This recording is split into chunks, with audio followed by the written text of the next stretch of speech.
ये लड़का एक लिफ्ट में होता है और ये लिफ्ट बड़ी तेजी से ऊपर जा रही होती है। इसे कुछ नहीं पता ये कहां पर है और ये लिफ्ट कहां जा रही है। तभी ये लिफ्ट रुक जाती है। ऊपर से इसी के उम्र के लड़के लिफ्ट का ढक्कन खोलते हैं और इसे लिफ्ट से बाहर निकालते हैं। इसे कुछ समझ नहीं आता कि ये कहां पर है, इसलिए ये भागना शुरू कर देता है। भागते भागते ये गिर जाता है और जब ये खड़ा होकर देखता है तो चारों तरफ ऊंची ऊंची दीवारें होती हैं। ये दीवारें पूरी तरह से सपाट होती हैं। इसके बाद इसे एक लकड़ी से बने सेल में डाल दिया जाता है। यहाँ पर एक लड़का इसके पास आता है और कहता है कि मेरा नाम एल्बी है, तुम यहाँ से भागने की कोशिश मत करना। और वो इससे इसका नाम भी पूछता है, लेकिन इसे कुछ याद नहीं होता। वो एल्बी से पूछता है कि ये कौन सी जगह है। वो कहता है कि हम यहाँ पर रहते हैं और यहाँ पर सोते हैं। वो बॉक्स में सामान भेजते हैं और जब भी वो सामान भेजते हैं तो किसी न किसी को भेजते हैं, जैसे इस बार तुम्हें भेजा है। फिर उसे दीवार के बीच में एक रास्ता दिखता है। वो इसके बारे में पूछता है, लेकिन एल्बी इस बारे में बात नहीं करता और सिर्फ एक ही बात कहता है कि कभी भी उस दीवार के उस पार मत जाना। लेकिन ये लड़का जानना चाहता है कि दीवारों के उस पार क्या है। और जब वो उस रास्ते की तरफ जा रहा होता है तभी वहां पर एक छोटा लड़का आता है और कहता है तुम वहां नहीं जा सकते। तभी अंदर से दो लड़के भागते हुए आते हैं। छोटा लड़का उससे बताता है कि ये हमसे अलग हैं, ये रनर्स हैं। लेकिन वो उस रास्ते के अंदर जाने लगता है। तभी वहां पर गैली आ जाता है और उसे अंदर जाने से रोका है। वहां पर सभी लोग भी आ जाते हैं और इससे पहले कि वो अंदर जाता, जो रास्ता होता है वो आपस में मिलना शुरू हो जाता है और कुछ ही पल में ये दोनों दीवारें बंद हो जाती हैं। अब रात को यहाँ पर सभी लोग एंजॉय कर रहे होते हैं। तभी उस नए लड़के के पास,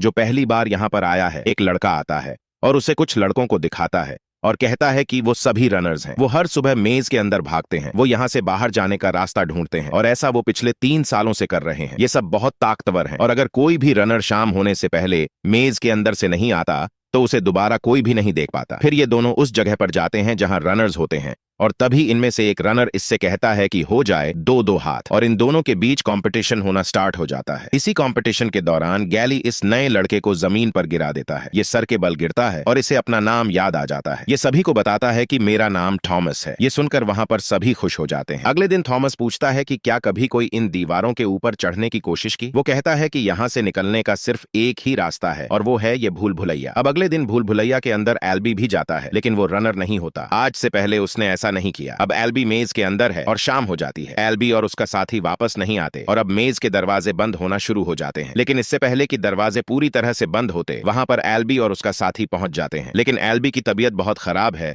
और मिन्हो उसे खींच कर लाने की कोशिश कर रहा होता है। लेकिन अब दरवाजे बंद होने वाले हैं और ये दोनों दरवाजे के इस तरफ नहीं आ सकते। थॉमस इनके मदद के लिए भूल भुलैया के अंदर चला जाता है और जैसे ही वो अंदर पहुंचता है दीवारें आपस में पूरी तरह से बंद हो जाती हैं और ये तीनों अब भूल भुलैया के अंदर फंस चुके हैं।